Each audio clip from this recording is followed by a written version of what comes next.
Hello everybody and welcome. In this video I'm going to show you how to perform hard reset for your BASEUS Eli Sport 1.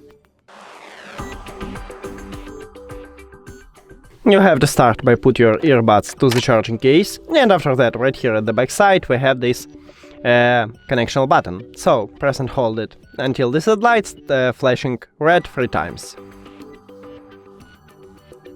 Here we go. Now we should remove it, so click the information icon or settings icon if you have Android, forget this device, forget device. Also if you have Android, click pair new device. And now it entered to prank mode automatically after hard reset, so just click on it in the device list, and we did it! Thank you for watching this video. If you found it helpful, please consider subscribing to the channel and leave the like on the video, it's really important to us. See you later!